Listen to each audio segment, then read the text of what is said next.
बिस्मिल्लाहिर्रहमानिर्रहीम, अस्सलाम वालेकुम।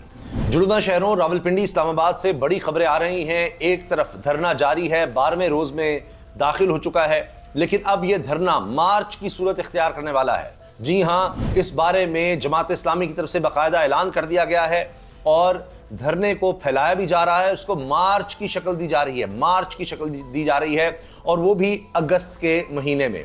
ये बड़ा वाज़ेह है और ज़राए बता भी रहे हैं कि ये धरना जमात इस्लामी ने जिस तरह से प्लान किया है उसमें ये धरना तवील हो सकता है। ये नहीं कि ये आए हैं और चंद दिन यहाँ पर बैठेंगे और उसके बाद तंग आ जाएंगे और उठकर चले जाएंगे। और उसकी एक झलक आप देखिए कि आज लोगों की तादाद बढ़ गई, दीगर जगहों से भी, शहरों से भी काफिले यहाँ शामिल हुए हैं। दूसरी तरफ हैरानकुन तौर पर यह चीज़ रिपोर्ट हो रही है कि chief justice Islamabad high court, जिन्होंने अब तक कम ही रिलीफ दिया है तहरीक इंसाफ को या इमरान खान को, उन्होंने फवाद चौधरी के हवाले से जो फैसला दिया है वो बड़ा अहम है। क्या अब ये तमाम तहरीक इंसाफ के लोगों के लिए ये फैसला एक मिसाल बनेगा और जस्टिस आमिर फारूक साहब की अदालत से अब क्या तहरीक इंसाफ के लोगों को रिलीफ मिला करेगा? क्योंकि खुद इमरान खान की तरफ से chief justice Islamabad high court Aamir Farooq के खिलाफ सुप्रीम जुडिशल काउंसिल में दरखास्त दायर कर दी गई है। लेकिन जब से दरखास्त की खबर आई है, जब से दरखास्त दायर की गई है, तब से लेकर अब तक यह मानना पड़ेगा कि chief justice Islamabad high court Aamir Farooq के रवैये में तब्दीली तो नजर आ रही है। और आप कह सकते हैं तब्दीली आ नहीं रही, तब्दीली आ गई है। और एक तो बेंच से अलहदा होना या ये कहें नया बेंच तश्कील पाना इमरान खान के केस में, नैब केस में गिरफ्तारी के हवाले से, और उसमें 8 अगस्त की तारीख है, वो भी हमें चीज़ें नज़र आती हैं कि वहाँ भी जनाब कुछ बदलाव है। इमरान खान की तरफ से उनके वकला ने कहा था कि chief justice Islamabad high court Aamir Farooq ये केस ना सुने, उनसे अलहदा हो जाए। उन्होंने दरखास्त मुस्तरद कर दी थी उस वक्त, लेकिन उसके बाद फिर पता चला कि एक नया बेंच बन गया है। तो चीज़ें बदल रही हैं।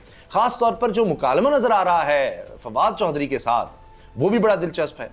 अब फवाद चौधरी अगरचे अब तहरीक इंसाफ में नहीं है, वो खुद को तहरीक इंसाफ का कहते हैं, उनका भी कुछ किस्सा कुछ कह सकते हैं, एक लिहाज से हमें ऐसे लगता है शेर अफजल मरवत वाला है, लेकिन शेर अफजल मरवत तो बाद में आए और उस तरह उन्होंने कभी पार्टी छोड़ी नहीं, लेकिन उनके हवाले से आगे जी कमेटी ने फैसला दिया है। इमरान खान कहते हैं कि बहुत सी वजूहात हैं जिनकी वजह से इनको हमने पार्टी से निकालना है, और अब बैरिस्टर गौहर कोशिश कर रहे हैं, कह रहे हैं जी एक मैंने मुलाकात करवानी शेर अफजल मरवत की इमरान खान से और मामला ठीक हो जाएंगे। खैर, फवाद चौधरी भी चाहते हैं कि इमरान खान से मुलाकात हो जाए।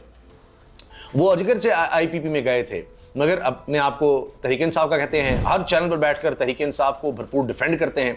यहाँ तक उन्होंने कह दिया कि अगर 9 मई के हवाले से, अब उन्होंने DGISPR की प्रेस कॉन्फ्रेंस को हम कह सकते हैं कि निशाना बनाया या उसके बारे में बात की कि जी अगर 9 मई के हवाले से सोच नहीं बदली इदारे की, यानी कि जब तक आप माफ़ी नहीं मांगेंगे आगे नहीं बढ़ेंगे ये वो, तो फिर लोगों की, ये जुमला सुनिएगा, लोगों की 8 फरवरी के हवाले से भी सोच नहीं बदली। ये बात कर रहे हैं फवाद चौधरी।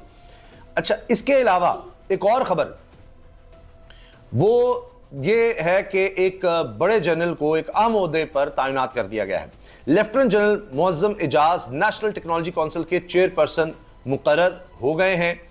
नोटिफिकेशन मेरे सामने है। इसके मुताबिक lieutenant general Muazzam Ejaz rector national university of technology new tech Islamabad को अपॉइंट किया जा रहा है as the chairperson of national technology council NTC for a period of 4 years with effect from July 29, 2024। ये नोटिफिकेशन कॉपी मेरे पास है। हायर एजुकेशन कमीशन की तरफ से नोटिफिकेशन आया है और चेयरमैन HEC ने ये नोटिफिकेशन जारी किया है, और इसमें यह बात भी लिखी है, the chairperson shall not be entitled to any salary और benefits for his services except such honorarium and allowances as may be prescribed. अच्छा, इनकी कोई बाकायदा तनख्वाह वगैरह नहीं होगी, लेकिन अलाउंसेस वगैरह जो हो सकेंगे, शायद उसमें ट्रैवल वगैरह का जो होगा उसका हवाला दिया गया है। अच्छा, इमरान खान को माइनस करने की कोशिशें नाकाम हो चुकी, फवाद चौधरी कह रहे हैं, और तहरीक इंसाफ को किसी से मुज़ाकरात नहीं करने चाहिए, फवाद चौधरी ये बातें कर रहे हैं। अब वही फवाद चौधरी जो तहरीक इंसाफ के हक में बातें कर रहे हैं, उनको chief justice Islamabad high court की अदालत से रिलीफ मिल रहा है। ये वो लोग हैं, यानी 3 लोग ऐसे हैं जिनको मुसलसल तहरीक इंसाफ की तरफ से निशाना बनाया जाता है, तनकीद की जाती है। इनमें चीफ जस्टिस काजी फैसा हैं, chief justice Islamabad high court Aamir Farooq हैं और chief election commissioner Sikandar Sultan Raja हैं। इनके खिलाफ कार्रवाई का भी कहा गया है। काजी फैसल साहब को भी कहा गया कि जी आप हमारे केसेस ना सुने, और सिकंदर सुल्तान राजा के बारे में तो है जी सुप्रीम जुडिशल काउंसिल में जाना है, इनके खिलाफ कार्रवाई होनी है।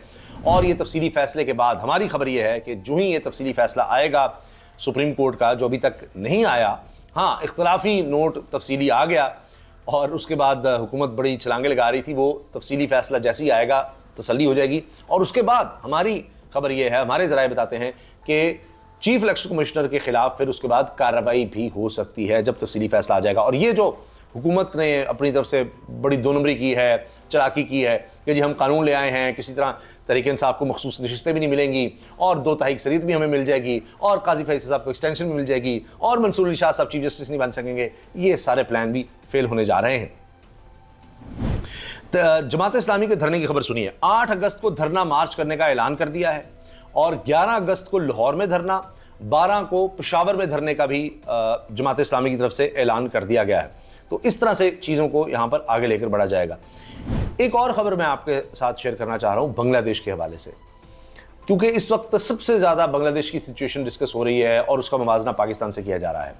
पाकिस्तानी हुकाम भी यहाँ पर और हुकूमत ऐसे लगता है कि वो बिल्कुल उस सूरत हाल पर चल रहे हैं। मिसाल के तौर पर मैं आपको बहुत सी मिसालें, उनमें से एक मिसाल मैं आपको बताना चाह रहा हूँ कि ये जो इस वक्त तलबा को लीड कर रहा है जो नौजवान, इसका नाम है नाहिद इस्लाम। ये एहतजाज की क़यादत करता रहा है जिसकी वजह से बांग्लादेश से फ़रार होने पर मजबूर हुई सबसे ज़्यादा अरसा वज़ीर आज़म रहने वाली साबिक़ वज़ीर आज़म शेख हसीना वाजिद को इस्तीफ़ा देना पड़ा। अब ये जो तालिब इल्म है, तालिब इल्म रहनुमा नाहिद इस्लाम, इसने मुल्क गिर मुजाहरों की क़यादत भी की। ये 26 साल का है सिर्फ, और नाहिद इस्लाम इस वक्त ढाका यूनिवर्सिटी में सोशियोलॉजी डिपार्टमेंट का तालिब इल्म है, इंसानी हुकूक का कारकुन भी है। इसको भी उठाया गया। जिस तरह पाकिस्तान में सुन रहे हैं ना, लोगों को उठाया जाता है, हथकड़ियाँ लगाई जाती है, गायब किया जाता है, ये भी ये सह चुका है। और 19 जुलाई 2024 को नाहिद इस्लाम को सब्ज़ बाग में घर से सादा कपड़ों में मलबूस कम से कम 25 अफराद ने अगवा किया, आंखों पर पट्टी बांधी और एहतजाज में मुलव्वस होने के बारे में पूछगछ की, हथकड़ियाँ लगाई, तशद्दुद किया। फिर 2 दिन बाद एक पुल के नीचे से बेहोश हालत में ये मिला था। 26 जुलाई 2024 को इसे दूसरी बार सरकारी एहलकारों ने फिर अगवा किया था। अब आप ये देखिए कि नाहिद इस्लाम 1998 में ढाका में पैदा हुए और इनका छोटा भाई भी है, जबकि वालिद टीचर और वालदा हाउस वाइफ हैं। अब ये देखें कि उनके इंटरव्यूज़ हो रहे हैं, इनके बारे में बताया जा रहा है कि ये सारा कुछ किया गया, रॉयटर्स ने इसके बारे में बताया है। और आखिरकार इसने फिर नौजवान ने एहतजाज को लीड किया और जो सबसे ताकतवर वज़ीर आज़म थी, जिसने इलेक्शन रिग करवाए, जिसने सारे इदारों को अपने साथ मिलाया, जिसने अपोजिशन को बिल्कुल मलियामेट कर दिया, उसको इक़्तिदार से अलहदा होने पर मजबूर कर दिया। आपको सिमिलरिटीज़ मिलेंगी। जेल में अपोजिशन लीडर कैद थी और खालिदा ज़िया, उनको कहा गया कि जी सदर की तरफ से कि उनको रिहा कर दिया जाए। यहाँ पर इमरान खान को इस तरह गिरफ्तार किया गया है और वहाँ पर इतना इकॉनमी का मसला नहीं था, वहाँ पर अशराफिया थी, उनके लिए कोटा सिस्टम था, उसके खिलाफ ये एहतजाज शुरू हुए थे। अब यहाँ पर पाकिस्तान में भी आपको अशराफिया सिस्टम मिलता है और यहाँ भी इक़्तिदार पर काबिज़ रहने के मुसलसल वही फोर्सेस जो 2008 से काबिज़ नहीं, फिर बीच में तहरीक इंसाफ का कुछ दौर आया, अब दोबारा वो सारे मिलकर काबिज़ हो गए हैं और इलेक्शन रिग किए उन्होंने। सारी सिमिलरिटीज़ हैं। तो हुकूमत ये भी उसी तरफ जा रही है, उसी तरह आगे बढ़ रही है। अच्छा, तलबा की मोहलत के बाद बांग्लादेशी पार्लियामेंट भी तहलील हो गई, खालिदा ज़िया को भी रिहा करने का कह दिया गया। फिर बांग्लादेश में फ़ौज ने कर्फ्यू उठा लिया, तालीमी इदारे खुल गए। मुश्तिल हुजूम ने अवामी लीग के रहनुमा का होटल भी जला दिया, 24 अफराद इसमें हलाक हो गए। हसीना हुकूमत के खात्मे का डॉक्टर यूनुस ने बांग्लादेश को आज़ाद करार दे दिया और डॉक्टर यूनुस के बारे में तलबा कहते हैं कि जी इनको कहा जाए कि निगरान सेटअप को ये देखें, फ़ौज जो निगरान सेटअप लाएगी हमें मंजूर नहीं है। इसमें अहम बात यह है कि ये नोबल इनाम याफ्ता हैं, डॉक्टर यूनुस जो हैं इनको नोबल इनाम मिल चुका है और गालिबन इसलिए कि इन्होंने वहाँ पर आम लोगों के लिए बिला सूद कर्ज के लिए एक बैंक टाइप बनाया और वो एक रेवोल्यूशन था बांग्लादेश में।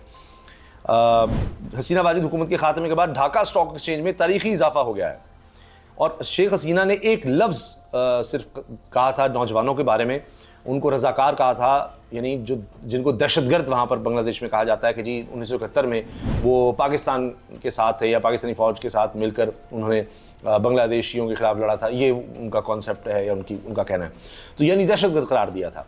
अब आप ये देख लीजिए, यहाँ भी हमारी हुकूमत नौजवानों को दहशतगर्द करार दे रही है कि जो ये जी देख रहे हैं अगर तहरीक इंसाफ के साथ हैं उनके साथ वही सलूक हो रहा है, उठा लो पकड़ लो, ये सब हो रहा है। मुल्क के हालात क्या हैं, सिर्फ एक मैं आपके सामने रख रहा हूँ, एक इदारे की मालूमात। ये है जी इदारा पल्स कंसल्टेंट, ये रायमा मालूम करने के लिए इदारा काम करता है।